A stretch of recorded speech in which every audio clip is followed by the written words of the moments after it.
Assalamualaikum warahmatullahi wabarakatuh. Salam sejahtera untuk kita semua.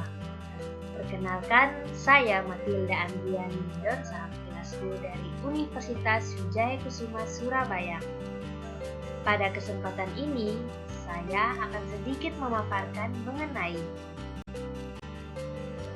pengendalian habitat vektor penyakit pada hewan.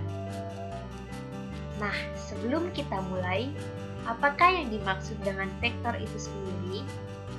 Kemudian, mengapa perlu adanya pengendalian terhadap vektor penyebab penyakit hewan ini? Langsung saja, vektor merupakan hewan vertebrata atau hewan tak bertulang belakang yang bertindak sebagai penular penyebab penyakit atau agen dari host pejamu yang sakit ke pejamu lain yang rentan.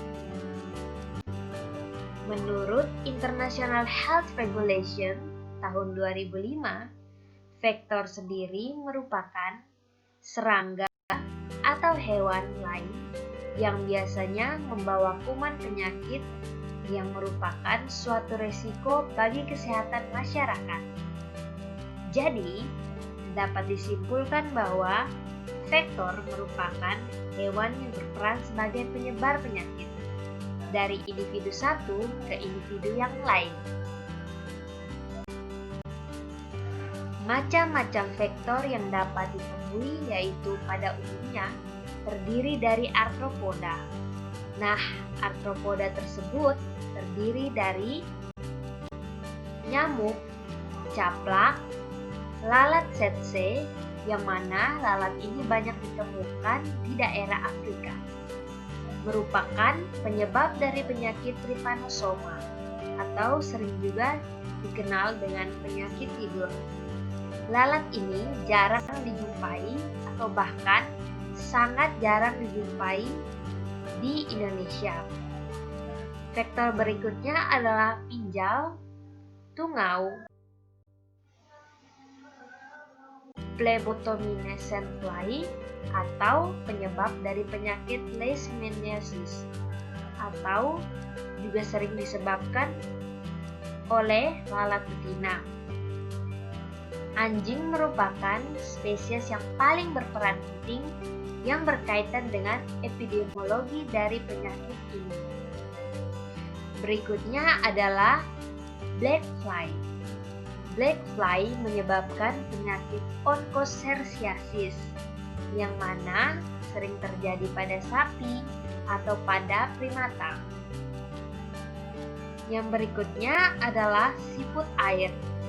Siput air di sini berperan sebagai induk semang sementara.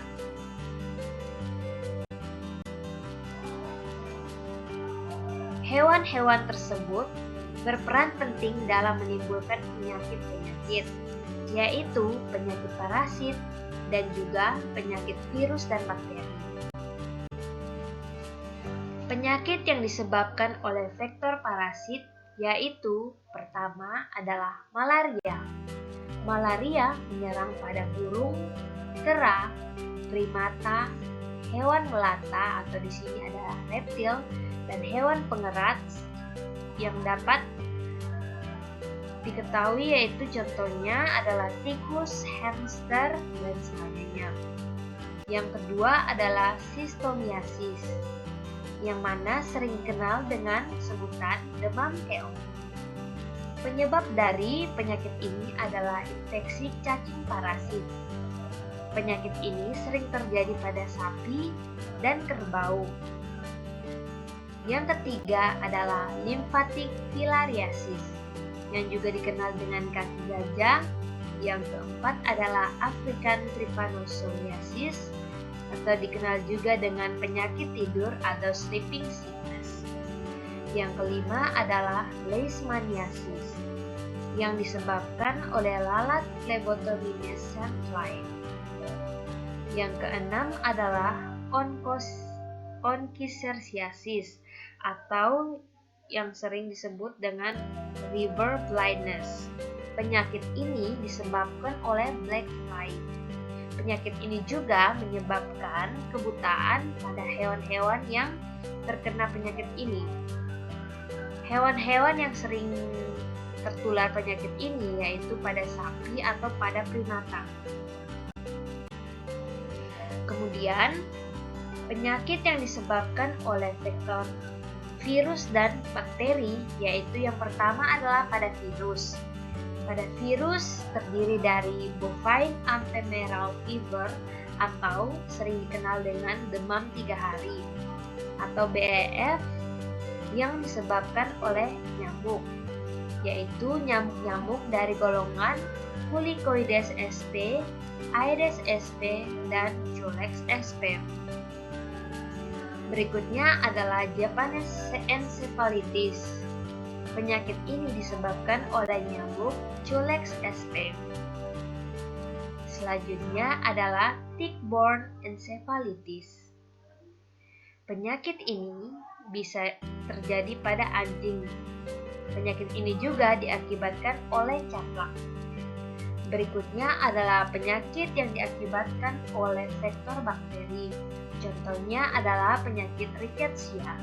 Penyakit ini disebarkan oleh kutu, tungau, dan juga caplak.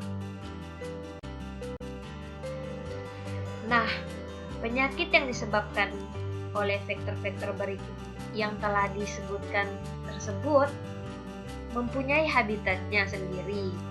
Habitat vektor itu sendiri terdiri dari yang pertama adalah di lingkungan sekitar atau pada bagian-bagian rumah, tempat sampah, air yang tergenang, tempat-tempat yang kotor, dan juga tempat yang pengap dan lembab.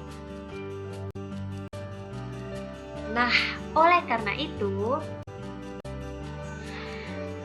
menjaga kebersihan sangatlah penting. Menjaga kebersihan itu merupakan suatu tujuan utama untuk tercapainya kesehatan lingkungan. Pengendalian vektor tidak saja menyangkut hidup bersih, tetapi yang utama adalah kesehatan lingkungan. Kesehatan lingkungan akan mengurangi populasi vektor dan mungkin juga memutus siklus hidup vektor sehingga vektor tersebut tidak dapat berkembang. Nah, untuk menjaga kebersihan dapat kita lakukan hal-hal berikut ini. Yang pertama adalah membersihkan air yang tergenang, menutup tong air, membuang sampah pada tempatnya, yang mana tempat sampah harus ditutup atau disemprotkan desinfektan. Kemudian yang terakhir adalah dengan membuat sirkulasi udara yang baik di kandang hewan tersebut. Sekian pemaparan saya mengenai pengendalian habitat vektor penyakit pada hewan. Jangan lupa like, subscribe, dan share video ini. Semoga bermanfaat.